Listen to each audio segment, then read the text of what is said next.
Hello everyone, हाय। जैसा कि हमने फर्स्ट वीडियो में वादा किया था कि हम सेकंड पार्ट ज़रूर लेके आएंगे, तो आज हम अपना एरर स्पॉटिंग के सेकंड पार्ट के साथ आए हैं। इसमें हम और अच्छे लेवल के क्वेश्चंस देखेंगे जो हमारे आने वाले अक्टूबर में जो हमारा CHSL एग्जाम्स हैं उसमें आ सकते हैं। आप कोई ना कोई एरर ज़रूर ऐसी आपको हर शिफ्ट में मिलेगी जो इन क्वेश्चन से आई होगी। मैं ये नहीं कह रही कि सेम एरर आएगी, अगेन मैं वही कह रही हूँ कि जो रूल्स होते हैं उन्हीं पे बेस्ड, उन्हीं के जैसी एरर आपको, उन्हीं के जैसा सेंटेंस मिलेगा जिसमें एरर काइंड ऑफ सेम होगी या उसी की तरह होगी। चलिए आइए अपना पहला क्वेश्चन देखते हैं। The principal requested to the chief guest to inaugurate the sports meet. मतलब क्या कि प्रिंसिपल ने क्या किया, रिक्वेस्ट किया चीफ गेस्ट को to inaugurate the sports meet. तो जब प्रिंसिपल रिक्वेस्ट करती है, हम बोलते हैं ना आई रिक्वेस्टेड हिम। मैंने कहा आई रिक्वेस्टेड हिम, मैंने उसको रिक्वेस्ट किया, ठीक है, मैंने उसको रिक्वेस्ट किया, आई रिक्वेस्टेड हिम या हर, कुछ भी मैं बोलूं। तो क्या मैं कभी यहाँ पे टू लगाती हूँ, आई रिक्वेस्टेड टू हिम या हर? नहीं। रिक्वेस्ट जो वर्ब होती है उसके साथ प्रेपोजिशन टू या कोई भी प्रेपोजिशन नहीं लगता है। हाँ, कोई डिफरेंट केस हो, कुछ अलग दिखाना हो तो अलग बात है, उस केस की भी मैं बात नहीं करी। पर जनरल केसेस में जब हम किसी से रिक्वेस्ट कर रहे होते हैं, किसी से कुछ कह रहे होते हैं रिक्वेस्ट की फॉर्म में, तब हम वहां पे प्रेपोजिशन टू नहीं लगाते हैं। तो क्या एरर होगी? एरर होगी सी पार्ट में, टू नहीं आएगा। We will remove to. क्या करेंगे हम? We will remove to, preposition to from part C. तो आंसर क्या होगा? सी। तो ऐसी भी एरर आती है, जरूरी नहीं है कि अगर राम लिखा है तो राम के साथ इस वाली एरर आएगी कि राम की जगह राम इसके बाद आर लिख दिया तो ये एरर हो गई। नहीं, एरर्स ऐसी भी होती हैं, आपको ये भी ध्यान रखना पड़ेगा कि किसके साथ क्या लगता है क्या नहीं लगता। अच्छा, एक वर्ब और होती है प्रिवेंट, ठीक है, सबने सुना होगा। इसके साथ हमेशा प्रेपोजिशन फ्रॉम का यूज होता है, और अगर फ्रॉम के बाद कोई कुछ यूज हो रहा है तो फ्रॉम के बाद वो वी प्लस ING में यूज होता है। कोई वर्ब अगर यूज हो रही है ना तो वो जीरेंट की तरह यूज होती है फ्रॉम के बाद। जैसे हम बोलते हैं प्रिवेंट समथिंग फ्रॉम समथिंग, ऐसे करके, मतलब ING EY वाला पार्ट यूज होता है। अगर आगे कोई क्वेश्चन आएगा या कोई चीज होगी तो डेफिनेटली मैं इसको आपको सॉल्व करके बताऊंगी कि किसी क्वेश्चन में अगर ऐसे आ रहा होगा। तो आइए अपने नेक्स्ट क्वेश्चन पे चलते हैं। Despite of his efforts he couldn't get a decent job. मतलब उसके एफर्ट्स के बावजूद उसे एक डिसेंट जॉब, अच्छी जॉब नहीं मिली। क्या एरर होगी इसमें? दो चीजें होती हैं, डिस्पाइट प्रेपोजिशन है और एक होता है इंस्पाइट ऑफ। दोनों का मतलब सेम होता है, के बावजूद, इस चीज के बावजूद या उसके बावजूद। अब इंस्पाइट के साथ तो दोनों प्रेपोजिशन है, इंस्पाइट के साथ तो ऑफ आता है बट डिस्पाइट के बाद ऑफ नहीं आता, ठीक है। तो यहाँ पे क्या गलती होगी ऑफ की, कि ऑफ नहीं आएगा, ठीक है, क्या नहीं आएगा? ऑफ नहीं आएगा। रिमूव, क्या करना है? रिमूव करना है ऑफ। कहां से? पार्ट ए से। तो आंसर क्या हो गया हमारा? आंसर हो गया पार्ट ए में। आ रही है समझ? चलिए आगे बढ़ते हैं। Darkness spilled like ink. जो डार्कनेस होता है, जो अंधेरापन होता है, क्या है डार्कनेस? डार्कनेस यहाँ है अंधेरापन, ठीक है। जो अंधेरापन है, जो डार्कनेट है, वो डार्कनेस है, वो स्पिल करती है, बिखरती है, खिंचती है, लाइक इंक, इंक की तरह खिंचती है, बिखरती है। And begin to spread at everywhere. जब कोई चीज स्प्रेड होती है ना, वो कह रहा है कि डार्कनेस जो है वो स्पिल तो करती है इंक की तरह, बिखरती तो है इंक की तरह, गिरती तो, फैलती तो है इंक की तरह, और हर जगह फिर फैल ही जाती है। और फिर एक बार बिगिन, ये देखो BEGIN, शुरुआत, इसकी सेकेंड फॉर्म क्या हो गई? BEGAN, बिगिन, ये हो गया V2, और फिर होती है BEGUN, बिगन, ये होती है V3, ठीक है। ये V2 है, ये V3 है, ये V1 है, तो ये भी याद रखना। तो इट, अब देखो पास्ट है, ये सेंटेंस किस में है? ये सेंटेंस है सिंपल पास्ट में। किस में है? सिंपल पास्ट में। कैसे पता चला मुझे? मुझे ऐसे पता चला, यहाँ पे भी V2 यूज हो रही है स्पेल्ड, और यहाँ पे भी V2 यूज हो रही है बिगेन। तो it begin to spread at everywhere, हर जगह फैलना शुरू कर देती है। अब मुझे बताओ इसमें क्या गलती हो सकती है? इसमें भी प्रेपोजिशन की गलती है, स्प्रेड एट नहीं होता। क्या होता है जब हम ऐसे बात करते हैं कि चारों ओर फैलना शुरू हो गई, एवरीवेयर काइंड ऑफ, जैसे इसमें लिखा है ना एवरीवेयर, हर जगह, तो हम यूज करते हैं ओवर, स्प्रेड ओवर। जब कोई चीज फैलती है हर जगह, हर चीज को कवर कर लेती है, तो हम स्प्रेड ओवर होता है। स्प्रेड ओवर का मतलब वही होता है कि किसी भी चीज को कवर करना, धीरे धीरे ग्रेजुअली किसी भी चीज को कवर करना, ठीक है। Cover something gradually, cover something gradually, ऐसे होता है कि किसी भी चीज को धीरे धीरे कवर करना, और वो सारी चीजों को ढक लेती है, कवर कर लेती है, जो भी डार्कनेस होती है, जो भी अंधेरापन होता है। तो यहाँ पे क्या आएगा, यहाँ पे किसकी गलती है, यहाँ पे फिर से एट नहीं आएगा, एट की जगह क्या आएगा, ओवर आएगा।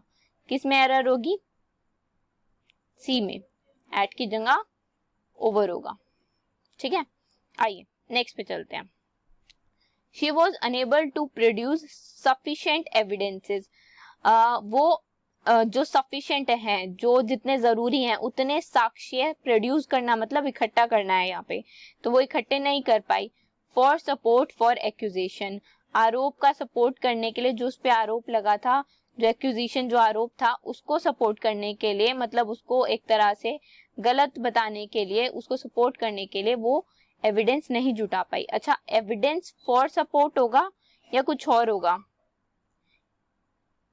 ये क्या है, सपोर्ट किस फॉर्म में है, क्या है, सपोर्ट एक वर्ब है, सपोर्ट एक वर्ब है और V1 फॉर्म में है, तो V1 के पहले क्या आएगा, प्रेपोजिशन टू आएगी, इंफिनिटिव बनाएगी, क्या बनाएगी, infinitive.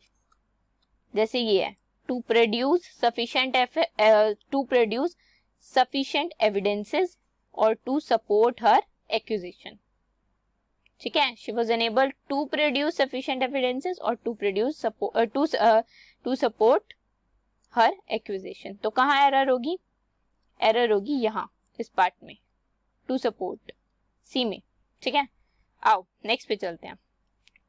the team begin searching for reasons, मतलब टीम ने क्या किया, शुरुआत की, क्या सर्च करा, सर्च करने की शुरुआत की, क्या सर्च करा, क्या खोजा, रीजंस, किसके, for their poor performance, poor performance के रीजन सर्च करने की शुरुआत की, खोजने की शुरुआत की इन द टूर्नामेंट। मतलब एक टीम है, किसी भी चीज की टीम है, वो हार गई है, पुअर परफॉर्मेंस हुई है, वो हार गई है, तो उसके पीछे क्या क्या रीजंस हो सकते हैं, वो खोजने की जो टीम ने शुरुआत की। अब मैंने बोला टीम ने शुरुआत की, आपने कई बार मेरे मुंह से अभी सुना होगा कि टीम ने शुरुआत की, तो टीम जो है वो सिंगुलर आइडेंटिटी होती है हमेशा। जब हम अलग अलग होते हैं तो हम प्लूरल होते हैं, ठीक है। मैंने बोला जज नंबर 1, पिछली वीडियो में बताया था कि जूरी क्या होती है, जजेस का ग्रुप, ग्रुप ऑफ जजेस, ठीक है। ऐसे बहुत सारी चीजें बताई थी ना, उनकी वीडियो में बताई थी ना, तो ग्रुप ऑफ जजेस। अब मैंने कहा जज नंबर 1, जज नंबर 2, जज नंबर 1 और 2, तो 2 एंटिटी हो गई, प्लूरल हो गई। अगर मैंने कहा जूरी, चाहे इसमें 50 जज हैं, चाहे इसमें 50 जज हैं, फिर भी क्या काउंट होगी, सिंगुलर ही काउंट होगी, ठीक है। तो इसी तरह टीम, चाहे कितने भी मेंबर्स हैं, जब तक मैं टीम की बात कर रही हूँ कि टीम ने खोजना शुरू किया, रीजंस जो खोजने शुरू किए, अगर मैं कह रही हूँ कि वो टीम ने खोजने शुरू किए, तो टीम क्या हो गई, सिंगुलर आइडेंटिटी हो गई, सिंगुलर नाउन हो गया, तो फिर उसके लिए प्रोनाउन भी क्या आएगा, इट्स पुअर परफॉर्मेंस, सिंगुलर आएगा, ठीक है। अगर वही मैं बात करूं कि टीम के प्लेयर्स ने, मैं बोलूं कि टीम प्लेयर्स हैव, या the players of team started searching या बिगिन सर्चिंग, तब देयर ठीक होगा, क्योंकि तब मैं बात किसी कर रही हूँ कि प्लेयर्स ने खोजना शुरू किया, प्लेयर्स ऑफ टीम बोल के क्या मैं कहना चाह रही हूँ कि प्लेयर्स ने खोजना शुरू किया, तब इट देयर ठीक होता, क्योंकि तब किसकी बात होती, प्लेयर्स की बात होती है, और प्लेयर्स क्या है, प्लूरल नाउन है। बट अब किसकी बात हो रही है, अब टीम की बात हो रही है, तो टीम क्या है, सिंगुलर नाउन है, तो सिंगुलर नाउन के साथ जो प्रोनाउन यूज होता है वो भी सिंगुलर ही होता है, ठीक है। आ रही है समझ में बात, क्या आंसर होगा इसका, डी, क्या होगा, देयर की जगह इट्स होगा, क्या होगा, देयर की जगह इट्स, ठीक है। आओ नेक्स्ट चलते हैं। On September 11, 2001, two hijacked aircraft crashed the World Trade Center in New York. हम सबको ये न्यूज़ पता है कि दो एयरक्राफ्ट जो थे, जो हाईजैक्ड थे, जैसे इसमें लिखा हुआ है टू हाईजैक्ड एयरक्राफ्ट, ठीक है, उन्होंने क्रैश किया था, उन्होंने टक्कर मारी थी किसको? वर्ल्ड ट्रेड सेंटर को। अब एक बात बताओ, जब हम कोई चीज एक दूसरे से टक्कर मारती है या क्रैश करती है तो कौन सी प्रेपोजिशन यूज होती है? वहां प्रेपोजिशन यूज होती है, बताओ, मैं ही बता देती हूँ। वहां प्रेपोजिशन यूज होती है इनटू। कौन सी होती है? इनटू। क्रैश्ड इनटू मतलब कि उस जगह को टक्कर मारी, उस जगह को, जैसे हम बोलते हैं ना इनटू का यूज करते हैं। इनटू का कई बार बहुत लोग ऐसे पूछते हैं कि इन और इनटू में फर्क क्या होता है। जैसे हम बोलते हैं आई जंप्ड, इन द रिवर होता है या इनटू द रिवर होता है? जल्दी से बताओ क्या होता है?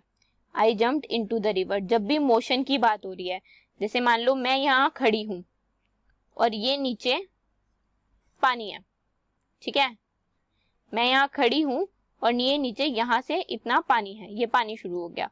तो जब मैं एक सरफेस से, यहाँ से जो मैं ये खड़ी हूं, जब मैं यहाँ से यहाँ कूदूंगी तो एक मोशन होगा, एक सरफेस से दूसरी सरफेस पे, एक जगह से दूसरी जगह पे जब मैं जाऊंगी, ठीक है, तो तब तो आएगा इनटू। तो क्या होगा सही? इनटू सही होगा। आई जंप्ड इनटू द रिवर, इन नहीं होगा। बट अगर मैं किसी एक ही चीज में हूं, दैट इज जैसे मैं मान लो मैं रूम में ही हूं, तो मैं क्या बोलूंगी? I am in the room, I am in the makeup room, या I am in the any room, relaxation room, या कुछ भी कुछ कोई भी रूम होगा, तो आई एम इन दी रूम। मतलब जब मैं एक जगह पर ही हूँ, ठीक है, मैं उसी की ही बात कर रही हूँ, तब हम इन यूज करते हैं। जब हम एक जगह से दूसरे उस पे आते हैं तब हम इनटू यूज करते हैं। तो जब जहाज जो था, जो एयरक्राफ्ट था, वो बिल्डिंग के अंदर घुसा, एक, जैसे ये एयरक्राफ्ट है, मान लो ये एयरक्राफ्ट है, ठीक है, और ये है एक बड़ी सी बिल्डिंग, तो जब वो उसके अंदर एक जगह से दूसरे जगह पे उसने मोशन किया, गिरा, आया, उसको तोड़ा, जब यहां से यहां आया तो वो इनटू आता है, प्रेपोजिशन इनटू यूज होती है। तो क्या आएगा? Crashed into the world trade centre. To नहीं आएगा, क्या आएगा? इनटू। ठीक है, किस में एरर होगी? सी में एरर होगी, सी आंसर होगा। आओ नेक्स्ट पे चलते हैं। Different coloured natural foods, different colored natural foods not only put a smile on children's face and also benefit their overall growth। वो कह रहा है कि जो डिफरेंट कलर के नेचुरल फूड्स होते हैं, जो खाने का पदार्थ, जो भी फूड आइटम्स में आता है, जो भी खाने का पदार्थ है, जब वो क्या होता है? डिफरेंट कलर्ड होते हैं। डिफरेंट कलर्ड का मतलब अलग अलग रंगों के होते हैं। वो नॉट ओनली, ना कि वो पुट करते हैं स्माइल, मतलब बच्चे के चेहरे पे स्माइल तो लाते ही लाते हैं, उसके साथ साथ उनकी ग्रोथ में भी बढ़ोतरी करते हैं। ओवरऑल उनकी जो डेवलपमेंट है, उनकी जो ग्रोथ है, उसमें भी अच्छे होते हैं। क्योंकि फूड कैसा होता है? नेचुरल होता है, ठीक है। जो चीज नेचुरल होगी वो हेल्थ को बेनिफिट भी देगी, ठीक है। और अगर उसके साथ साथ चीजें कलर्ड मिल जाएं, जैसे रंग बिरंगी मिल जाएं, तो बच्चों को उसे खाने में, देखने में, खेलने में, सब में मजा आता है। तो हम हमेशा जानते हैं कि कंजक्शन नॉट ओनली के साथ क्या आता है? But also. क्या आता है? नॉट ओनली के साथ क्या आता है? But also. यहाँ क्या लिखा हुआ है? And also. क्या होगा? बट आएगा। एंड की जगह क्या आएगा? बट आएगा। आंसर क्या है इसका? आंसर है बी। चलो नेक्स्ट पे चलते हैं। द केन्स फिल्म फेस्टिवल, बहुत लोग जीएस में इसको पढ़ते होंगे। The Cannes film festival attract some of the world's most famous people, कि जो केन फिल्म फेस्टिवल है वो अट्रैक्ट करता है, आकर्षित करता है देश, वर्ल्ड के बहुत सारे फेमस लोगों को।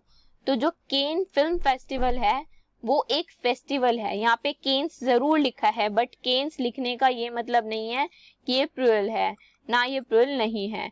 ये एक फेस्टिवल की बात हो रही है, एक समारोह की बात हो रही है, जो एक सिंगुलर आइडेंटिटी होगी। तो आप ये जानते होंगे। पहली बात तो ये सेंटेंस किस में है ये बताओ मुझे।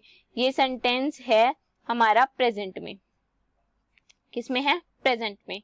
प्रेजेंट इंडेफिनेट भी बोल देते हैं और सिंपल प्रेजेंट भी बोल देते हैं, दोनों बोल देते हैं। क्या बोल देते हैं? सिंपल प्रेजेंट या प्रेजेंट इंडेफिनेट, कोई भी टेंस बोल लो, किसी तरह भी बोल लो। तो ये उसमें है। उसका स्ट्रक्चर क्या होता है? सब्जेक्ट वर्ब की फर्स्ट फॉर्म। अगर सब्जेक्ट सिंगुलर है तो वर्ब की फर्स्ट फॉर्म के साथ ईएस या एस आता है, एस या ईएस आता है और उसके बाद ऑब्जेक्ट आता है। ठीक है, ये सब जानते होंगे। तो क्या ये सिंगुलर सब्जेक्ट नहीं है? क्या इसके साथ अट्रैक्ट्स सिंगुलर वर्ब नहीं आनी चाहिए? आनी चाहिए नहीं आनी चाहिए? आनी चाहिए। क्या होगा आंसर? सी आंसर होगा कि केन फिल्म फेस्टिवल अट्रैक्ट करता है some of the world most famous people, लोगों को, फेमस लोगों को अट्रैक्ट करता है। ठीक है, चलो आगे चलते हैं। दीपक सेड, दीपक ने कहा, क्या कहा? कि he would pack few things he had and vacate the hostel room the next day। मतलब दीपक ने कहा कि वो पैक करेगा कुछ चीजें, few things he had, जो उसके पास है। अब ये जो had है वो पास होने के लिए है, ठीक है, कि जो उसके पास है, he had उसके पास है, and vacate और छोड़ देगा hostel room the next day, अगले दिन hostel room छोड़ देगा। तो ये पहली बात तो ना एक इनडायरेक्ट सेंटेंस है। जैसे हम बोलते हैं ना कि दीपक सेड, मैं ऐसे लिखती हूँ, डायरेक्ट इनडायरेक्ट पढ़ते होंगे नरेशन, जिसे मैं बोलती हूँ दीपक सेड। ठीक है, उसके बाद ऐसे इन्वर्टेड कॉमास में हम लिख देते हैं दैट इसका अगर मुझे डायरेक्ट स्पीच लिखनी हो तो मैं कैसे लिखूंगी? Deepak said I will pack few things. ठीक है, I will pack few things I had, yeah, I have and vacate the hostel room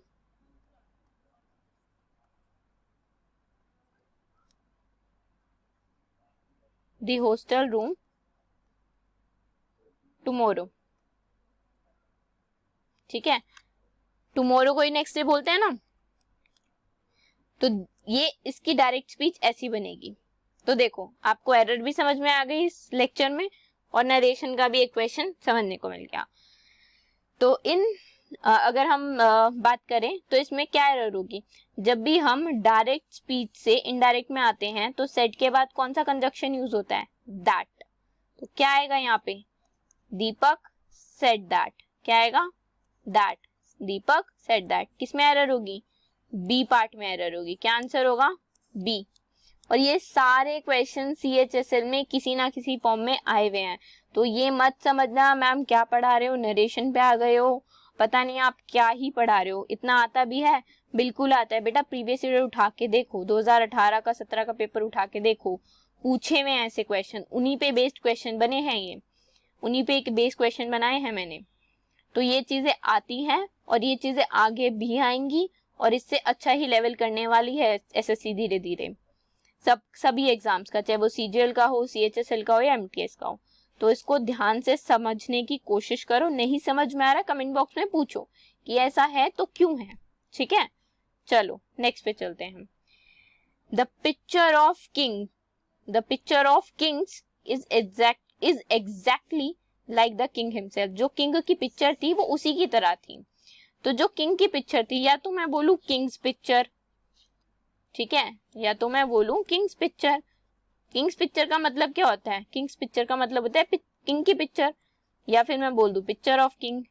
दोनों बात तो सेम ही है, किंग की पिक्चर या ये भी किंग की पिक्चर, किंग्स पिक्चर। तो इसमें पोस्ट ऑफ एस क्या कर रहा है? यहां से पोस्ट ऑफ एस हटेगा। क्या आंसर होगा? डी होगा। ठीक है, डी। पोस्ट ऑफ एस की तो जरूरत ही नहीं है ना। या तो मैं बोलूं किंग्स पिक्चर तो किंग की पिक्चर, ये सही हो गया। या अगर मैं बोल रही हूँ पिक्चर ऑफ किंग, तो यहाँ पे तो अब जब है लिखा हुआ है the picture of the king, तो इसमें पोस्ट ऑफ एस का तो कोई मतलब ही नहीं बनता। ठीक है, चलो आओ नेक्स्ट पे चलते हैं। He asked from me if I was interested in a career in modeling। उसने मुझसे पूछा, क्या पूछा? कि अगर मैं मॉडलिंग में करियर बनाने में इंटरेस्टेड हूं या नहीं। मतलब क्या मैं मॉडलिंग में करियर बनाने में इंटरेस्टेड हूँ, उसने मुझसे पूछा, तो ही आस्क्ड। अब मैं बोलती हूँ उसने मुझसे पूछा, ये वही वाला है, ये वही वाला है, नरेशन ही है ये एक तरह से। मैं बोलूंगी he said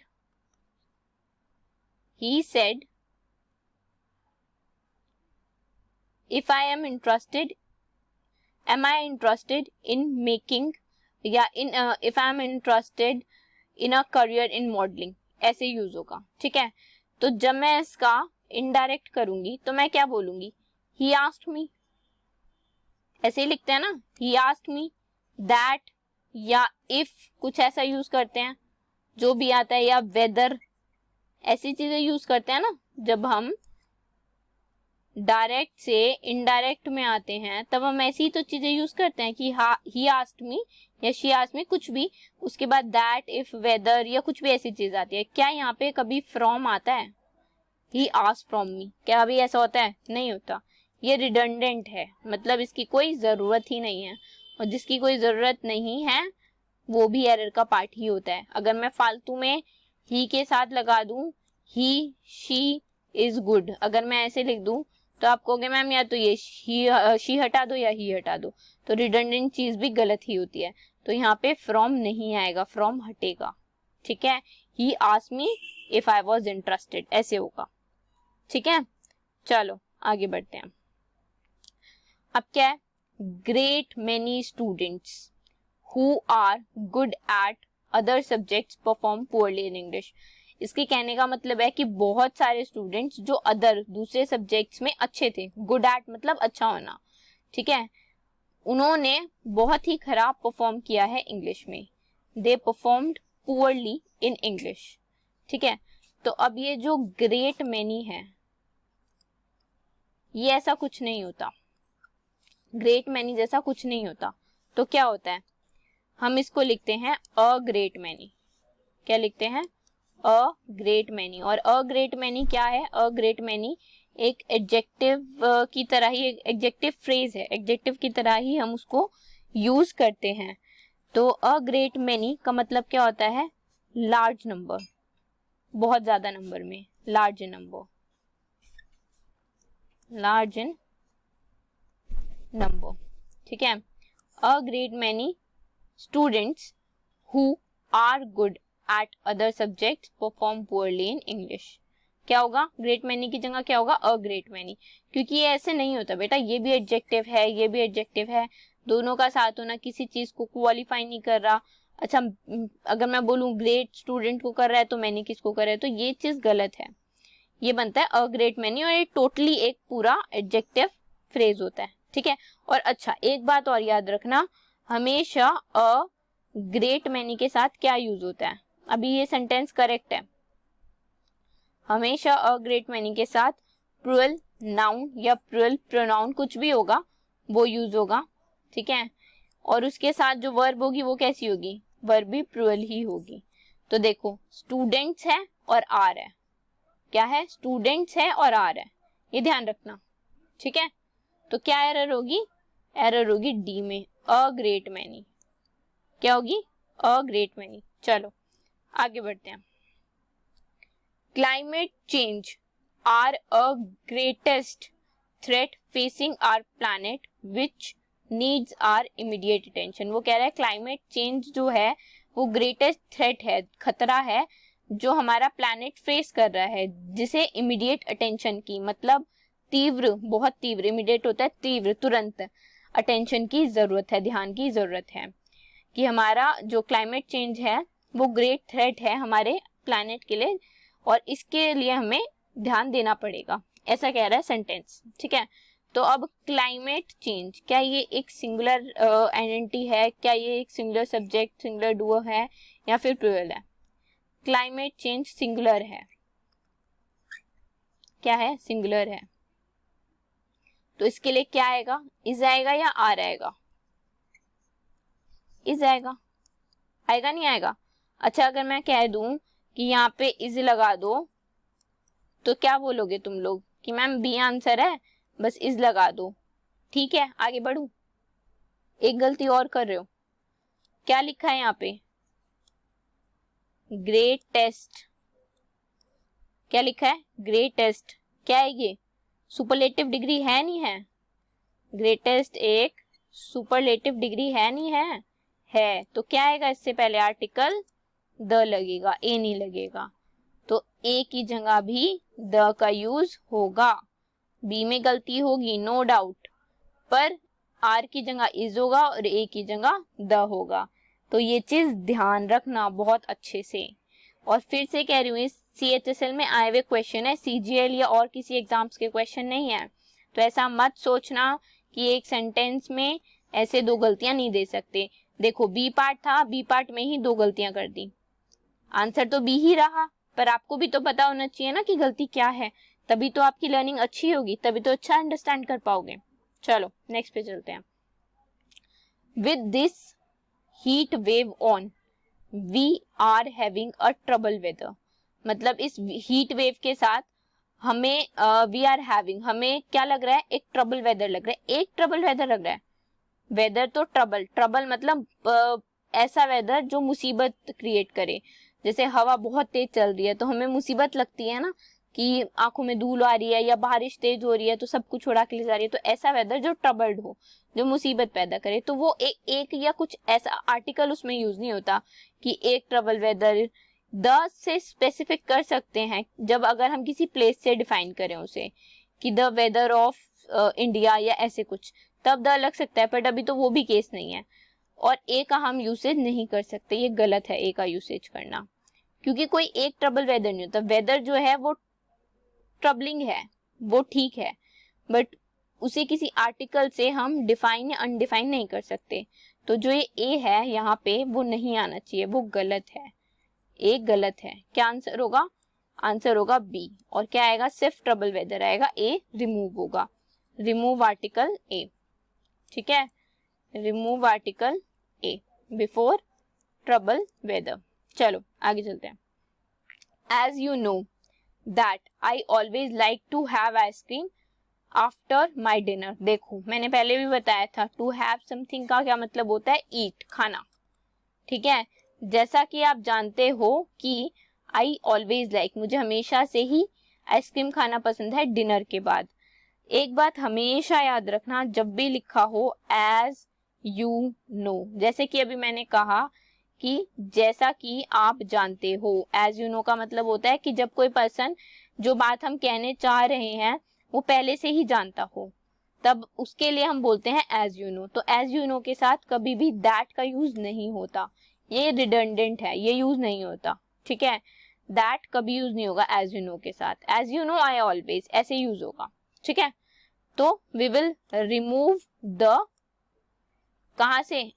बिफोर आई, आई से पहले हम द को, दैट को सॉरी रिमूव कर देंगे, ए आंसर होगा। चलो नेक्स्ट पे चलते हैं। The young girl was helping her father to look after shop. Look after मतलब शॉप की देखभाल करने के लिए जो यंग गर्ल है, यंग लड़की है, वो अपने फादर की मदद करी थी। अब मुझे एक बात बताओ, इसमें क्या एरर होगी? इसमें एरर होगी आर्टिकल की, और आर्टिकल आएगा शॉप से पहले, और कौन सा आएगा? द आएगा। क्यों आएगा?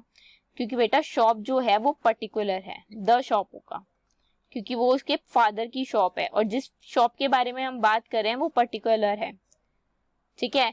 जैसे मान लो मैं यहाँ खड़ी हूँ, ये यहाँ मैं खड़ी हूँ, और वहां पे एक लड़की खड़ी है दूर, ठीक है, यहाँ पे एक लड़की खड़ी है दूर, तो मैं क्या बोलूंगी? That girl, that girl I was talking about. जैसे मान लो मैं इसके बारे में बात कर रही हूँ तो मैं इसकी और इशारा करती करूंगी, that girl I was talking about. तो जब चीजों को हम स्पेसिफिक करते हैं, हमें पता होता है उसके बारे में, जैसे यहाँ शॉप स्पेसिफिक है, उसके पिता की शॉप है, तो मैं ऐसे आर्टिकल द यूज करते हैं।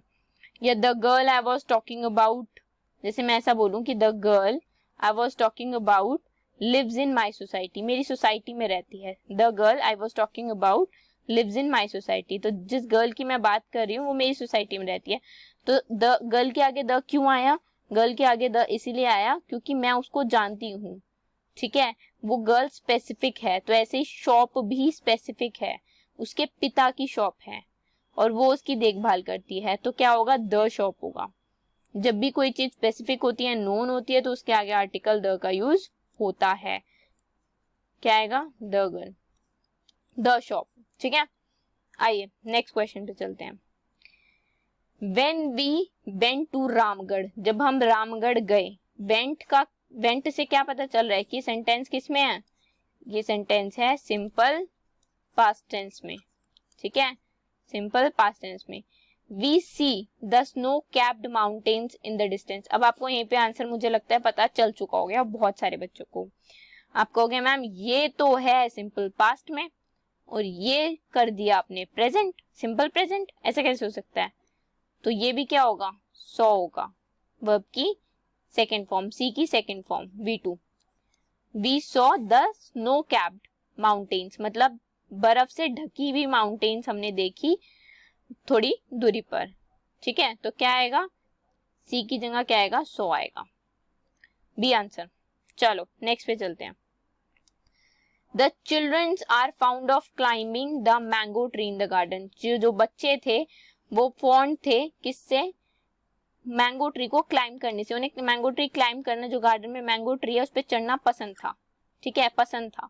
फॉन्ड ऑफ मीन्स कुछ चीज पसंद होना। तो बच्चे हैं, एक से ज्यादा है तो चिल्ड्रन होगा। क्या चिल्ड्रन, अब मुझे बताओ चिल्ड्रन जो है वो सिंगुलर है या प्लूरल है? कौन बताएगा मुझे?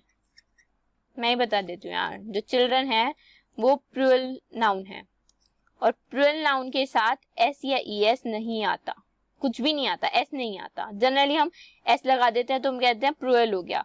बॉय है तो सिंगुलर है और बॉयज है तो प्लूरल है, ऐसे ही बोलते हैं ना। बट जो चीज बॉयज है ही ऑलरेडी, जो चीज प्लूरल है ही, क्या उसके आगे मैं एक और एस लगा सकती हूँ? नहीं लगा सकती। तो चिल्ड्रन खुद में ही प्लूरल है तो उसके आगे एक एस नहीं लगता, कभी भी नहीं लगता। तो किस में एरर हो गई? डी में एरर हो गई। ठीक है, आओ नेक्स्ट पे देखते हैं। The two states frequently has differences over the use of river water specially during the summer month. कि जो दो स्टेट्स थी उनके बीच में डिफरेंसेस थे, किसके ऊपर लेके? ओवर द यूज ऑफ, किसके यूज पे?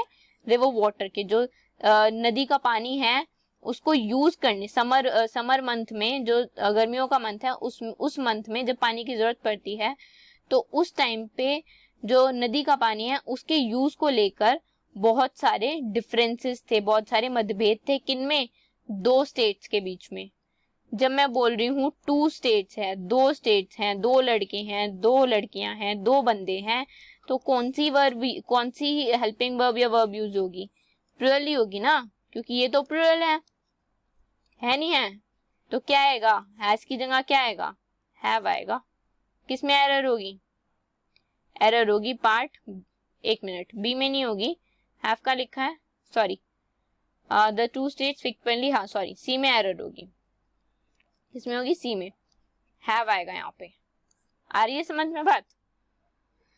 चलो, in spite Smita had taken part in many television serials earlier, this was the first time he was going to host a live show। मतलब बहुत सारे टीवी सीरियल्स में पार्ट लेने के बावजूद जो स्मिता है वो ये फर्स्ट टाइम है जब वो क्या करने जा रही है? एक लाइव टीवी शो होस्ट करने जा रही है। मतलब उसने बहुत सारे उसमें पार्ट लिया हुआ है पर फिर भी ये पहली बार था जब वो ऐसा करने जा रही है कि वो एक लाइव शो को होस्ट करेगी। अच्छा, इंस्पाइट मैंने थोड़े टाइम अभी पहले बताया था कि इंस्पाइट के साथ ऑफ आता है। अब आप कहोगे मैम इंस्पाइट के साथ ऑफ लगा दो और ये ठीक हो जाएगा।